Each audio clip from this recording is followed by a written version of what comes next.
Hi everyone. ఈ వీడియోలో నేను గేట్ ఎగ్జామ్ అంటే ఏంటి?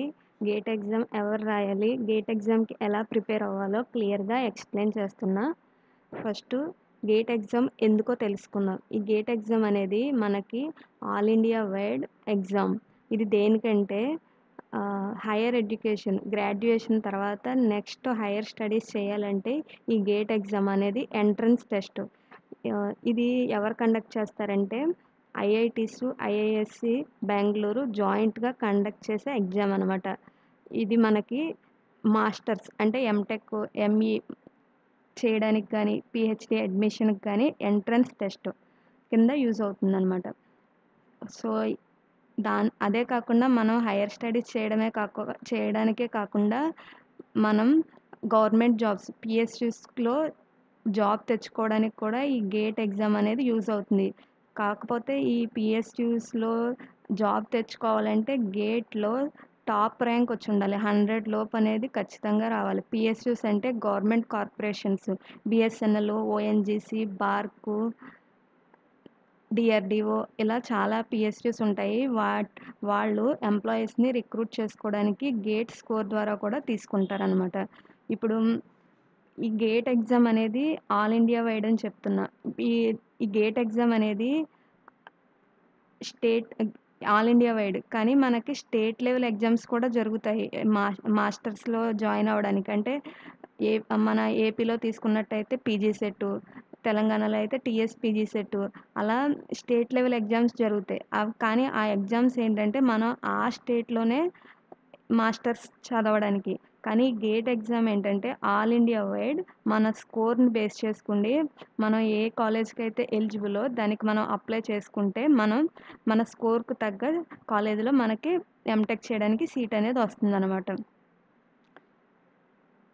నెక్స్ట్ మనం గేట్ ఎగ్జామ్‌కి ఎలా ప్రిపేర్ అవ్వాలో తెలుసుకుందాం. అంతకన్నా ముందు మనం ఏ ఎగ్జామ్‌కి ప్రిపేర్ అవ్వాలైనా ఫస్టు ఆ ఎగ్జామ్ గురించి ఇన్ఫర్మేషన్ అనేది ఖచ్చితంగా తెలుసుకోవాలి. ఆ ఎగ్జామ్ గురించి క్లియర్‌గా ఇన్ఫర్మేషన్ తెలుసుకోకుండా దానికి ప్రిపేర్ అయినా యూజ్ అనేది ఉండదు. ఫస్ట్ అంటే ఇన్ఫర్మేషన్ అనేది ఎలాగా ఆ ఎగ్జామ్ యొక్క ప్యాటర్న్ తెలుసుకోవాలి.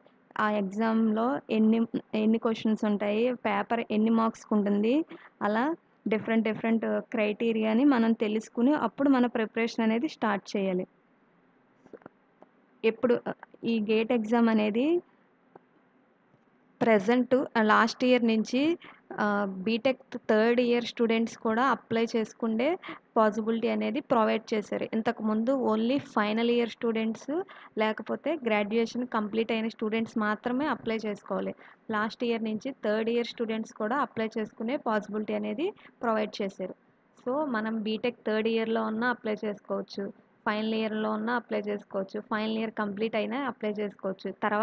థర్డ్ ఇయర్ మటికి మినిమమ్. తర్వాత మనం ఎప్పుడైనా అప్లై చేసుకోవచ్చు. ఏజ్ లిమిట్ అనేది లేదు. ఎన్ని సార్లైనా అప్లై చేసుకోవచ్చు. ఈ గేట్ ఎగ్జామ్ అనేది ఎవ్రీ ఇయర్ ఫిబ్రవరి 1, 2 వీక్స్‌లో కండక్ట్ చేస్తారనమాట. మనం అప్లికేషన్ చేసుకోవడానికి అప్లై చేసుకోవడానికి సెప్టెంబర్ మంత్‌లో మ్యాక్సిమం ఎప్పుడు వాళ్ళ అప్లికేషన్ అనేది రిలీజ్ చేస్తారు.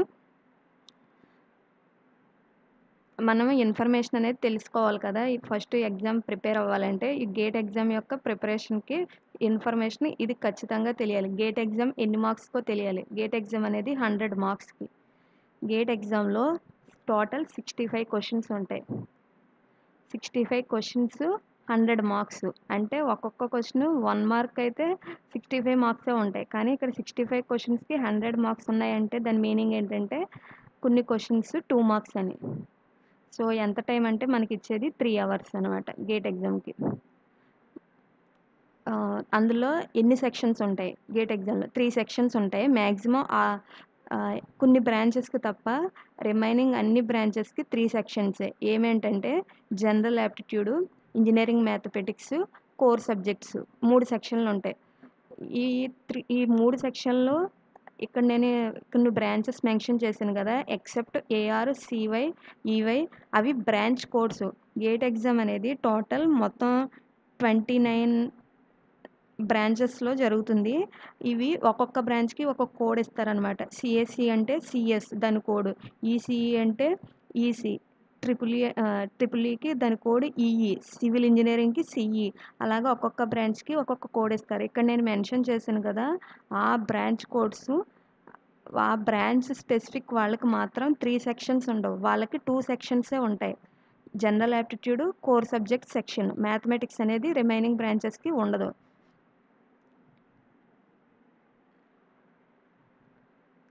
నెక్స్ట్ మార్క్స్ అనేవి ఎలా డిస్ట్రిబ్యూట్ అవుతాయి, 3 సెక్షన్స్ ఉంటాయని చెప్పాను కదా, ఒక్కొక్క సెక్షన్కి ఎలా ఉంటాయని. టోటల్ 100 మార్క్స్లో ఫస్ట్ సెక్షన్ జనరల్ యాప్టిట్యూడ్కి 15 మార్క్స్, ఇంజనీరింగ్ మ్యాథమెటిక్స్కి 13 మార్క్స్, సబ్జెక్టు ప్రతి కోర్ సబ్జెక్ట్స్ ఉంటాయి కదా, వాటన్నిటికీ కలిపి 72 మార్క్స్. ఇవి దేనికి, ఇక్కడ ఎక్సెప్షన్ చెప్పాను కదా, బ్రాంచెస్ కాకుండా రిమైనింగ్ బ్రాంచెస్కి. ఎక్సెప్షన్ అంటే ఆ బ్రాంచెస్ ఏంటంటే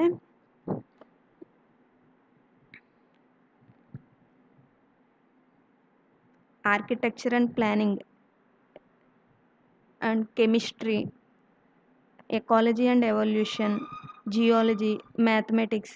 ఇక్కడ మ్యాథమెటిక్స్ వాళ్ళకి ఇంజనీరింగ్ మ్యాథమెటిక్స్ ఉండదని ఎందుకు చెప్పానంటే, మ్యాథమెటిక్స్ వరకు వాళ్ళకి కోరే మ్యాథ్స్ కాబట్టి, వాళ్ళ కోర్ సబ్జెక్ట్ మొత్తం మ్యాథ్స్ ఉంటుంది కాబట్టి సెపరేట్ సెక్షన్ లేదు ఇంజనీరింగ్ మ్యాథమెటిక్స్ అని. అలాగా ఆ కొన్ని బ్రాంచెస్కి మాత్రం 2 సెక్షన్లే ఉంటాయి, general aptitude, core subjects. So general aptitude 15 marks, remaining marks అన్నీ కోర్ సబ్జెక్ట్సే. కానీ రిమైనింగ్ అన్ని బ్రాంచెస్కి మాత్రం అక్కడ మెన్షన్ చేశాను కదా, ఆ బ్రాంచెస్ కాకుండా రిమైనింగ్ అన్ని బ్రాంచెస్కి జనరల్ యాప్టిట్యూడ్లో 15 మార్క్స్, ఇంజనీరింగ్ మ్యాథమెటిక్స్లో 13 మార్క్స్, మన కోర్ సబ్జెక్ట్స్లో నుంచి 72 మార్క్స్ డిస్ట్రిబ్యూషన్ అనేది ఉంటుంది. మనకి టోటల్ 65 క్వశ్చన్స్ అని చెప్పాను కదా, ఆ 65 క్వశ్చన్స్లో కొన్ని మల్టిపుల్ చాయిస్ క్వశ్చన్స్ ఉంటాయి, కొన్ని మల్టిపుల్ సెలెక్ట్ క్వశ్చన్స్ ఉంటాయి, కొన్ని న్యూమరికల్ ఆన్సర్ టైప్ క్వశ్చన్స్ ఉంటాయి. మల్టిపుల్ చాయిస్ క్వశ్చన్స్ అంటే ఏంటంటే, మనకి 4 ఆప్షన్స్ ఇస్తారు, దాంట్లో నుంచి మనం ఒక ఆప్షన్ సెలెక్ట్ చేయాలి correct answer. Multiple select question అంటే ఏంటంటే, మనకి ఆప్షన్స్ 4 ఉంటాయి, కాకపోతే మనం మోర్ దెన్ 1 ఆప్షన్ సెలెక్ట్ చేయాలి. అంటే కొన్ని కొన్ని క్వశ్చన్స్కి బోత్ ఆప్షన్స్ కరెక్ట్ అయి ఉంటాయి.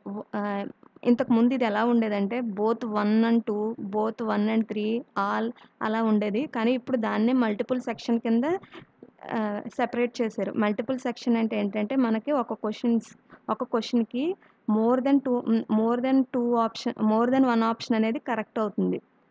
సో మనం ఆ కరెక్ట్ అయిన అన్ని ఆప్షన్స్ని సెలెక్ట్ చేయాలి, అది multiple section question. Multiple choice అంటే ఏంటంటే, మనకి ఎన్ని ఆప్షన్స్ ఇచ్చినా ఒక ఆప్షనే అందులో కరెక్ట్ ఉంటుంది, దాన్ని మనం సెలెక్ట్ చేయాలి. సో న్యూమరికల్ ఆన్సర్ టైప్ అంటే మనకు ఆప్షన్స్ ఏమి ఉండవు, మనం క్యాలిక్యులేషన్ చేసి వచ్చిన వాల్యూని మనం అక్కడ ఇస్తారు కదా బాక్స్, దాంట్లో ఎంటర్ చేయాలి. సో ఈ గేట్ ఎగ్జామ్ అనేది కంప్యూటర్ బేస్డ్ టెస్ట్, అంటే ఆన్లైన్ ఎగ్జామ్ అనమాట.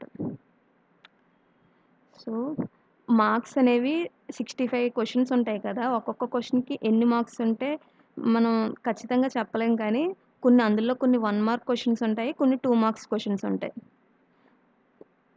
ఇప్పుడు నెగిటివ్ మార్కింగ్ ఉంటుందా అంటే, గేట్లో ఖచ్చితంగా నెగిటివ్ మార్కింగ్ ఉంటుంది, కానీ నెగిటివ్ మార్కింగ్కి ఏ క్వశ్చన్స్ ఉంటాయి, మల్టిపుల్ చాయిస్ క్వశ్చన్స్కి మాత్రమే నెగిటివ్ మార్కింగ్ ఉంటుంది. మల్టిపుల్ సెలెక్ట్ క్వశ్చన్స్కి, న్యూమరికల్ ఆన్సర్ టైప్ క్వశ్చన్స్కి నెగిటివ్ మార్కింగ్ ఉండదు. ఈ మల్టిపుల్ చాయిస్ క్వశ్చన్స్కి నెగిటివ్ మార్కింగ్ ఉంటుంది. అంటే ఏంటంటే, నెగిటివ్ మార్కింగ్ అంటే ఏంటంటే, మనం 4 ఆప్షన్స్లో ఏదో ఒక ఆప్షన్ సెలెక్ట్ చేసుకుంటాం కదా, అది మనం సెలెక్ట్ చేసిన ఆప్షన్ రాంగ్ అయితే మనకు వచ్చిన మార్క్స్లో కొంత మార్క్స్ అనేది తగ్గిస్తారు. మనం ఒక కరెక్ట్ ఆన్సర్ రాసినా, ఇది రాంగ్ ఆన్సర్ రాసామంటే, టోటల్ కరెక్ట్ ఆన్సర్లో ఎన్నైతే మార్క్స్ వస్తాయో అందులో ఈ రాంగ్ ఆన్సర్కి కొంత మార్క్ అనేది కట్ అవుతుంది. అది ఎలా కట్ అవుతుందంటే, మనకి 2 టైప్స్ మల్టిపుల్ క్వశ్చన్స్లో 1 మార్క్ క్వశ్చన్స్, 2 మార్క్ క్వశ్చన్స్ ఉంటాయని చెప్పాను కదా, ఈ 1 మార్క్ క్వశ్చన్ అనేది మల్టిపుల్ చాయిస్ క్వశ్చన్ అయితే, అది మనం ఒకవేళ రాంగ్ చేస్తే మనకి 1/3 మార్క్ అనేది డిడక్ట్ అవుతుంది మనకు వచ్చిన టోటల్ మార్క్స్లో. అంటే ఇప్పుడు మీరు 10 క్వశ్చన్స్ 15 క్వశ్చన్స్ కరెక్ట్ రాశారనుకోండి, అందులో 5 అనేది 2 మార్క్స్ క్వశ్చన్స్, 10 అనేవి 1 మార్క్ క్వశ్చన్స్ అనుకోండి. సో మొత్తం 20 మార్క్స్ వచ్చినాయి కదా, అప్పుడు మనం 15 క్వశ్చన్స్ కరెక్ట్ రాసాం, ఇంకో 2 క్వశ్చన్స్ రాంగ్ రాసాం. ఆ 2 క్వశ్చన్స్లో ఇంకో 3 క్వెషన్స్ రాంగ్ రాసామనుకోండి, ఆ 3 క్వెషన్స్ మల్టిపుల్ చాయిస్ క్వెషన్స్. అదే మల్టిపుల్ చాయిస్ క్వెషన్ కాకపోతే మనకు నెగెటివ్ మార్కింగ్ ఉండదు. ఆ 3 క్వెషన్స్ మల్టిపుల్ చాయిస్ క్వెషన్సే అనుకుందాం. 1/3 మార్క్ డిడక్టెడ్ అంటే ఏంటంటే 0.33. అంటే మనం 3 రాంగ్ ఆన్సర్స్ రాస్తే 1 మార్క్‌యి మనకి 1 మార్క్‌ది ఒక కరెక్ట్ ఆన్సర్ పోతుందనమాట. కరెక్ట్ ఆన్సర్ రాస్తే వచ్చే మార్క్ పోతుంది. అంటే ఇప్పుడు 1 మార్క్‌యి 3 క్వెషన్స్ కరెక్ట్ పెట్టారు. అదే 1 మార్క్‌ది మీరు ఒక క్వెషన్ 1 మార్క్‌యి 3 క్వెషన్స్ రాంగ్ పెట్టారు. ఒక క్వెషన్ కరెక్ట్ పెట్టారనుకోండి. ఈ ఒక క్వెషన్ కరెక్ట్ పెట్టి ఈ 3 క్వెషన్స్ రాంగ్ ఆన్సర్ పెడితే మనం కరెక్ట్ ఆన్సర్‌కి వచ్చిన మార్క్స్ కూడా ఈ 3 రాంగ్ పెట్టడం వల్ల పోతాయన్నమాట. అది 1 మార్క్‌కి. అదే 2 మార్క్స్‌కి 2/3 ఉంటది. అంటే 0.66 ఒక రాంగ్ ఆన్సర్‌కి 0.66 మార్క్స్ అనేవి కట్ అవుతాయి. అంటే ఎలాగంటే మనం 2 మార్క్స్‌ది ఒక కరెక్ట్ ఆన్సర్ రాసినట్టయితే, 2 రాంగ్ ఆన్సర్ రాసినట్టయితే, ఈ ఒక కరెక్ట్ ఆన్సర్‌కి వచ్చే మార్క్స్ ఈ 2 రాంగ్ ఆన్సర్ రాయడం వల్ల 2 పోతాయి. సో, రాంగ్ ఆన్సర్ రాస్తే మనం కరెక్ట్ రాసిన వాటిలో నుంచి మార్క్స్ అనేవి మనకి డిడక్ట్ అవుతాయి. ఫస్టు అది ఇప్పుడు నేను చెప్పిన బేసిక్ ఇన్ఫర్మేషన్ అనేది బ్రీఫ్‌గా చెప్పాను. ఫుల్ డీటెయిల్స్ కోసం ఇంటర్నెట్‌లో మనకి సెర్చ్ చేస్తే దొరుకుతుంది. ఇప్పుడు మనం ఇన్ఫర్మేషన్ అనేది తెలుసుకున్నాం. నెక్స్ట్ ఏం చేయాలంటే, మనం ప్రిపరేషన్ స్టార్ట్ చేయాలంటే ఫస్ట్ చేయాల్సిన పనేంటంటే, మనం బ్రాంచ్ ఏదైతే దానికి రిలేటెడ్ సిలబస్‌ని మనం డౌన్‌లోడ్ చేసుకోవాలి. డౌన్‌లోడ్ చేసుకొని హార్డ్ కాపీ అనేది మన దగ్గర ఉంచుకోవాలి. హార్డ్ కాపీ తీసుకున్న తర్వాత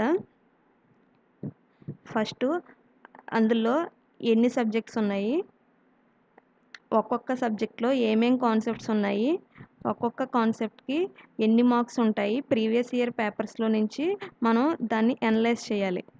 సో, ఈ సిలబస్ డౌన్‌లోడ్ చేసుకొని సిలబస్‌లో ఉన్న ప్రతి కాన్సెప్ట్‌ని అనలైజ్ చేయాలి. ఫస్ట్ ఇది అన్నిటికన్నా ముందు చేయాల్సిన పని. దాని తర్వాత ప్రీవియస్ ఇయర్ క్వెషన్ పేపర్స్‌ని డౌన్‌లోడ్ చేసుకోవాలి. సో, లాస్ట్ 8-9 ఇయర్స్ పేపర్స్ ఉంటాయి కదా! మనం ఏ బ్రాంచ్‌కి రిలేటెడ్ అయితే ఆ బ్రాంచ్‌కి సంబంధించిన పేపర్స్‌ని ఇంటర్నెట్‌లో డౌన్‌లోడ్ చేసుకోవచ్చు. సో, డౌన్‌లోడ్ చేసుకుండి మనం ఎందుకు డౌన్‌లోడ్ చేయాలంటే, ప్రతి కాన్సెప్ట్ మనం ప్రిపేర్ అయిన తర్వాత ఆ కాన్సెప్ట్ మీద ప్రీవియస్ ఇయర్ క్వెషన్స్‌లో ఏయైతే క్వెషన్స్ అడిగారో, మనం ఇప్పుడు ప్రిపేర్ అయిన కాన్సెప్ట్‌కి రిలేటెడ్‌గా ఉన్న క్వెషన్స్ అన్నీ మనం సాల్వ్ చేయాలి. అప్పుడే మనం ప్రిపేర్ అయిన దానికి యూజ్ అవుతుంది. మనం కాన్సెప్ట్స్ ప్రిపేర్ అయిపోయి ప్రాక్టీస్ చేయకపోతే యూజ్ అనేది ఏమీ ఉండదు. మనం సిలబస్ డౌన్‌లోడ్ చేసిన తర్వాత ఎక్కడి నుంచి ప్రిపేర్ అవ్వాలి కాన్సెప్ట్స్ అని అనుకుంటారు. కాకపోతే కొంతమంది కోచింగ్స్‌కెళ్తారో అక్కడ వాళ్ళే స్టడీ మెటీరియల్స్ అన్నీ ఇస్తారు. కానీ సెల్ఫ్ ప్రిపరేషన్ ఎవరైతే చేస్తారో వాళ్ళకి యూట్యూబ్‌లో గానీ, ఇంటర్నెట్‌లో గానీ మనం సెర్చ్ చేసినట్టయితే ఆ కాన్సెప్ట్‌కి రిలేటెడ్ చాలామంది వీడియోస్, మెటీరియల్స్ అప్‌లోడ్ చేస్తారు. మనం వాటిని డౌన్‌లోడ్ చేసుకొని ప్రిపేర్ అవ్వచ్చు. సో, ప్రతి కాన్సెప్ట్ అయిన తర్వాత ఆ కాన్సెప్ట్ మీద ప్రీవియస్ ఇయర్ క్వెషన్స్‌లో అట్‌లీస్ట్ ఒక 20 ప్రాబ్లమ్స్ అయినా సాల్వ్ చేస్తే మనకి ఆ కాన్సెప్ట్ మీద గ్రిప్ అనేది వస్తుంది. సో, నెక్స్ట్ ఏంటంటే మనం షార్ట్ నోట్స్ ప్రిపేర్ చేసుకోవాలి. ఎందుకంటే మనం రివిజన్ చేయడానికి షార్ట్ నోట్స్ అనేది చాలా యూజ్ అవుతుంది. మనం ఇప్పుడు ఒక కాన్సెప్ట్‌ని ప్రిపేర్ అయ్యామంటే ఆ కాన్సెప్ట్‌ని ఇప్పుడు ప్రిపేర్ అవుతున్నాం. కానీ మనం గేట్ ఎగ్జామ్‌కెళ్ళేటప్పటికి ఎప్పుడో స్టార్టింగ్‌లో ప్రిపేర్ అయ్యాం. ఆ ఎగ్జామ్ ముందు మనం ఒకవేళ రివైజ్ చేయాలనుకుంటే మొత్తం హోల్ కాన్సెప్ట్‌ని ప్రిపేర్ అవ్వడానికి అప్పుడు టైం సరిపోదు కాబట్టి షార్ట్ నోట్స్ అనేది ప్రిపేర్ చేసుకుంటే మనం ఇంపార్టెంట్ ఫార్ములాసు, ఇంపార్టెంట్ పాయింట్స్ ఒక కాన్సెప్ట్‌కి రిలేటెడ్‌గా ఏయైతే మీరు ప్రిపేర్ అయ్యేటప్పుడు మీకు అనిపిస్తాయో వాటిని ఒక్కొక్క subject wise short notes prepare చేసుకొని దాన్ని రివిజన్ చేసేటప్పుడు యూజ్ చేసుకోవాలి. సో, దాని తర్వాత ఏంటంటే మీరు ప్రతి కాన్సెప్ట్ ప్రిపేర్ అయ్యాక ఆ కాన్సెప్ట్ మీద ప్రీవియస్ ఇయర్ ప్రాబ్లమ్స్ సాల్వ్ చేయాలని చెప్పాను కదా! దాంతో పాటు టెస్ట్ సిరీస్‌ని మనం ఆన్‌లైన్‌లో దొరుకుతాయి. వాటిని కొనుక్కోవాలి.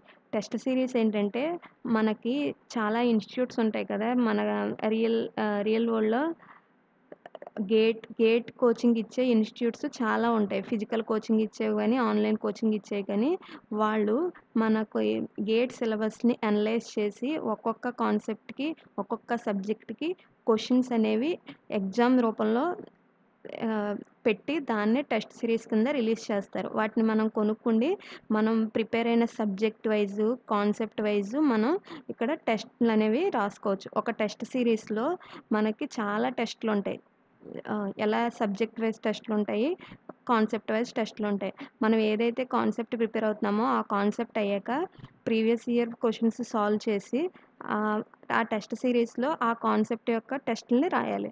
దాంతో పాటు మనం ఒక్కొక్క కాన్సెప్ట్ అలా ఫినిష్ చేసుకుంటూ వస్తే ఒక్కొక్క సబ్జెక్ట్ అవుతుంది కదా! ఆ సబ్జెక్ట్ అవ్వగానే కూడా ఆ సబ్జెక్ట్ టెస్ట్ అనేది ఉంటుంది టెస్ట్ సిరీస్‌లో. దాన్ని కూడా మనం రాయాలి. అప్పుడే మనకి ఫుల్ కాన్ఫిడెన్స్ వస్తుందనమాట.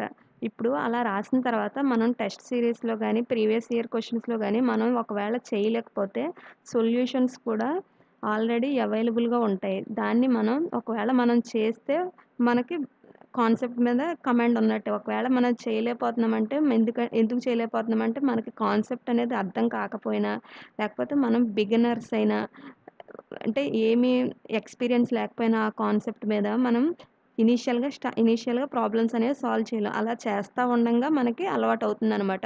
సో, ఎప్పుడైతే మనం ప్రాబ్లమ్స్ సాల్వ్ చేయలేకపోతున్నామో అప్పుడు డిసప్పాయింట్ అవ్వకుండా దాని సొల్యూషన్స్‌ని చూసి ఆహ్, ఏ వేలో అయితే సొల్యూషన్ అనేది చేస్తున్నారో ఆ అప్రోచ్‌ని మనం కూడా అలవాటు చేసుకుంటే, అలా చేస్తూ ఉంటే మనకి ప్రాబ్లమ్స్‌కి సొల్యూషన్ అనేది ఆటోమేటిక్‌గా మనమే చేయగలుగుతాం. సో, ఇలా టెస్ట్ సిరీస్ కొనుక్కోండి. ప్రతి subject wise, concept wise test రాసిన తర్వాత, మనకి సిలబస్ అనేది మొత్తం కంప్లీట్ చేసేసినట్టయితే, మనం మాక్ టెస్ట్‌లని కూడా దొరుకుతాయి. వాటిని కొనుక్కోవాలి. ఈ మాక్ టెస్ట్‌లని దేనికంటే, మనకన్ని సబ్జెక్ట్స్ మీద మొత్తం మనకి గేట్ ఎగ్జామ్ ఎలా అయితే ఉంటుందో స్కీము, అలాగే ఈ మాక్ టెస్ట్‌లో చాలా టెస్ట్‌లుంటాయి. ఒక మాక్ టెస్ట్ సిరీస్ కొనుక్కున్నామంటే, అందులో ఒక 20, 30 గేట్ ఎగ్జామ్ రియల్‌గా ఎలా జరుగుద్దో, అలాగే ఇక్కడ కూడా వాళ్ళు టెస్ట్ కండక్ట్ చేస్తారు. మనం 3 అవర్స్ కూర్చుండి, ఆ టెస్ట్ రాసి, మనం చేయగలుగుతున్నామో లేదో అనలైజ్ చేసుకొని, ఒకవేళ చేయలేకపోతే ఆ ప్రాబ్లమ్‌కి రిలేటెడ్‌గా ఉన్న క్వెషన్‌ని మళ్ళీ ఆ ప్రాబ్లమ్‌కి రిలేటెడ్‌గా ఉన్న కాన్సెప్ట్‌ని మళ్ళీ రివైజ్ చేసి, మళ్ళీ దాని మీద కొన్ని ప్రాబ్లమ్స్ ప్రాక్టీస్ చేసి, అలా ఇంప్రూవ్ చేసుకుంటూ రావాలి. ఈ మాక్ టెస్ట్‌లో చాలా యూజ్ అవుతాయి. ఎందుకంటే మనం చాలామంది రియల్‌గా ఎగ్జామ్ రాసేటప్పుడు ఫియర్ ఉంటుంది. టెన్షన్ ఉంటుంది. సో, ఇలా మాక్ టెస్ట్‌లు రాయడం అలవాటు చేసుకుంటే యాక్చువల్ గేట్ ఎగ్జామ్‌కెళ్ళేటప్పటికి టెన్షన్ అనేది పోయి ఫ్రీగా, క్యాజువల్‌గా ఉన్నట్టు ఉంటే మనకి సొల్యూషన్ అనేది మనం పీస్‌ఫుల్‌గా ఆలోచిస్తే మనం చదివి ఉంటే మనకి ఆ కాన్సెప్ట్ అయితే వచ్చుంటే మనం ఖచ్చితంగా అది సాల్వ్ చేయగలుగుతాం.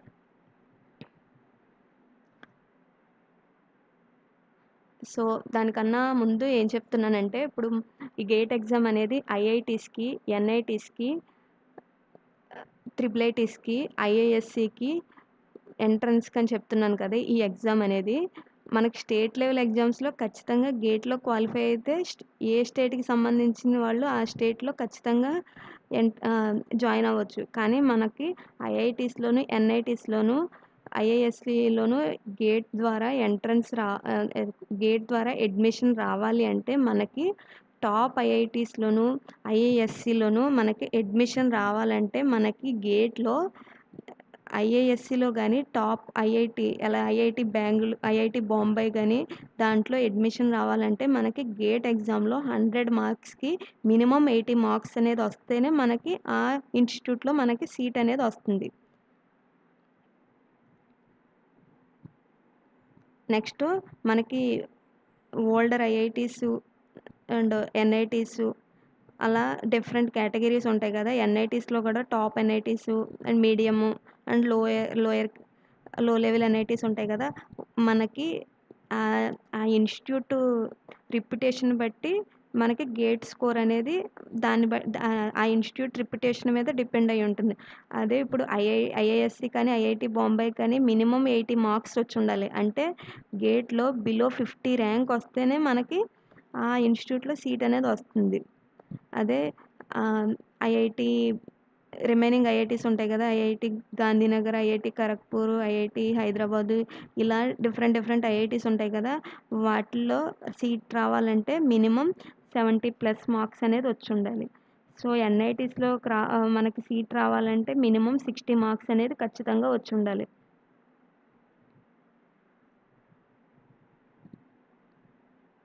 మనకి గేటు ఆన్‌లైన్ కోచింగ్ అయినా, ఆఫ్‌లైన్ కోచింగ్ అయినా ఒకవేళ తీసుకునే కేపబిలిటీ ఉంటే తీసుకోవచ్చు. మాక్సిమం టాపు అన్‌అకాడమీ ప్రెజెంట్ ఆన్‌లైన్‌లో అండ్ నాలెడ్జ్ గేటు ఇలా చాలా ఉంటాయి. అప్లైడ్ గేటు ఇలా చాలా ఇన్‌స్టిట్యూట్స్ ఆన్‌లైన్ కోచింగ్‌ని కూడా ప్రొవైడ్ చేస్తాయి. Made easy and ACE academy ఇలా చాలా ఉంటాయి కాబట్టి మనం ఎనలైజ్ చేసి మనకి ఏది బెస్ట్ అనిపిస్తే ఆ ఇన్‌స్టిట్యూట్‌లో జాయిన్ అవ్వచ్చు. లేదా ఆన్‌లైన్ కోచింగ్ ఎవరైతే ఇస్తారో వాళ్ళ దగ్గర నుంచి మనం ఆన్‌లైన్ కోచింగ్ బై చేయొచ్చు. లేకపోతే మనం ఫ్రీగానే మన సెల్ఫ్‌గా ప్రిపేర్ అవ్వాలంటే ఫ్రీగా యూట్యూబ్‌లో చాలా రిసోర్సెస్ ఉంటాయి. మనం సిలబస్‌ని ఫాలో చేసి ఆ యూట్యూబ్ వీడియోస్‌ని మనం ఏదైతే అర్థం చేసుకుంటున్నామో ఆ ఛానెల్‌ని ఫాలో అయ్యి క్లియర్‌గా ప్రాబ్లమ్స్‌ని, కాన్సెప్ట్స్‌ని అర్థం చేసుకొని ఒక పర్టిక్యులర్ వేలో మనం ఫాలో అవుతే ఖచ్చితంగా మనం గేట్ ఎగ్జామ్ అనేది ఈజీగా క్లియర్ చేయొచ్చు. ఈ గేట్ ఎగ్జామ్‌కి కట్ ఆఫ్ అంటే గేట్ ఎగ్జామ్ క్లియర్ చేయడానికి క్వాలిఫైయింగ్ మార్క్స్ అనేవి ఒక్కొక్క బ్రాంచ్‌కి ఒక్కొక్కలా ఉంటుంది. అది ప్రతి ఇయర్ కూడా సేమ్‌లా ఉండదు. ఎందుకంటే ఇది ఒక కాలిక్యులేషన్ ప్రకారం ఇది క్వాలిఫైయింగ్ మార్క్స్ అనేది డిసైడ్ చేస్తారు. టాప్ మార్క్స్ ఆ బ్రాంచ్‌లో ఎన్ని మార్క్స్ అయితే వస్తాయో దాన్ని బేస్ చేసుకుండి మనకి క్వాలిఫైయింగ్ మార్క్సు అంతేకాకుండా ఆ పేపర్ డిఫికల్టీని బట్టి కూడా మనకి క్వాలిఫైయింగ్ మార్క్స్ అనేది డిసైడ్ చేస్తారు. కంప్యూటర్ సైన్స్ స్టూడెంట్స్‌కైతే మ్యాక్సిమం ఎవ్రీ ఇయర్ 25-32 మధ్యలోనే కట్ ఆఫ్ ఉంటుంది. అంటే పాస్ అవ్వడానికి గేట్ క్లియర్ చేయడానికి 25-32 మార్క్స్ తెచ్చుకుంటే 100కి మనం ఎలిజిబులే ఎంటెక్ చేయడానికి.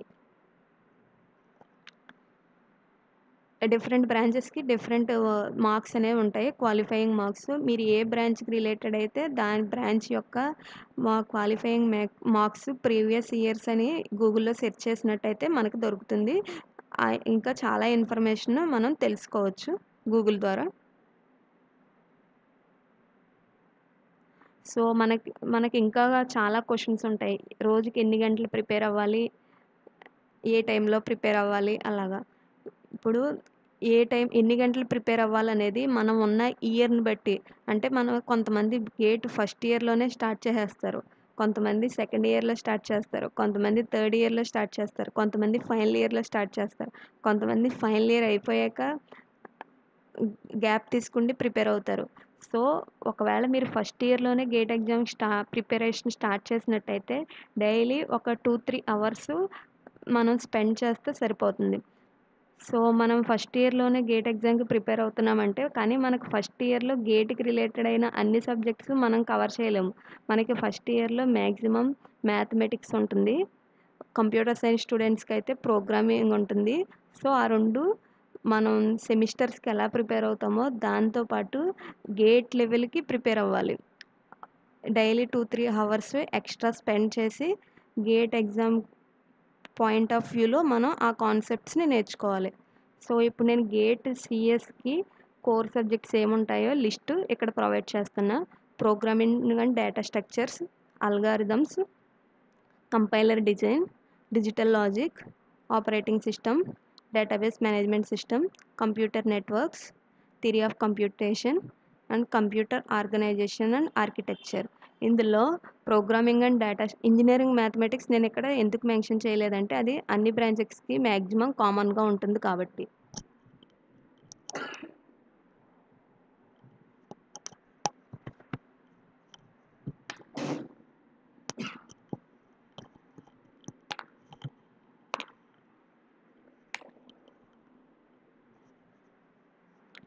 ఈ ప్రోగ్రామింగ్ అండ్ డేటా ప్రోగ్రామింగ్ అనేది ఫస్ట్ ఇయర్‌లోనే ఉంటుంది. డేటా స్ట్రక్చర్స్, అల్గారిథమ్స్ సెకండ్ ఇయర్‌లో ఉంటాయి. Operating system, database management system, computer networks third ఇయర్‌లో ఉంటుంది. థియరీ ఆఫ్ కంప్యూటేషన్ గూడా. ఇంకా రిమైనింగ్ సబ్జెక్ట్స్ అన్నీ థర్డ్ ఇయర్‌లోనే మాక్సిమం ఉంటాయి. సో, థర్డ్ ఇయర్‌కొచ్చేటప్పటికి more than half of subjects మనకి కవర్ అయ్యి ఉంటాయి సెమిస్టర్స్‌లో. సో, సెకండ్ ఇయర్ లోపు వాళ్ళు ప్రిపేర్ అవ్వాలనుకుంటే ప్రోగ్రామింగు, డేటా స్ట్రక్చర్స్, అల్గారిథమ్స్ కొన్ని ఇన్‌స్టిట్యూట్స్‌లో డిజిటల్ లాజిక్ కూడా సెకండ్ ఇయర్‌లోనే ఉంటుంది. సో, అంటే కొన్ని ఒక్కొక్క కాలేజ్‌లో ఒక్కొక్కలా సబ్జెక్ట్స్ సెమిస్టర్ వైస్ డివైడ్ చేస్తారు. కొంతమందికి డిజిటల్ లాజిక్ సెకండ్ ఇయర్‌లోనే వస్తే సెకండ్ ఇయర్‌లోనే ప్రిపేర్ అవ్వచ్చు. ఒకవేళ రాకపోతే మనకి ఏ ఇయర్‌లో అయితే వస్తుందో ఆ ఇయర్‌లో ప్రిపేర్ అవ్వాలి. సో, మాక్సిమం సబ్జెక్ట్స్ అనేవి థర్డ్ ఇయర్‌లోనే వస్తాయన్నమాట. ఒకవేళ మీకు ముందే ప్రిపేర్ అయ్యే కేపబిలిటీ ఉంటే మనం ముందే ప్రిపేర్ అవ్వచ్చు ఆ సబ్జెక్ట్స్‌ని. మన సెమిస్టర్స్‌లో రాకముందే కూడా మనకు ప్రిపేర్ అవ్వచ్చు. Thank you for watching.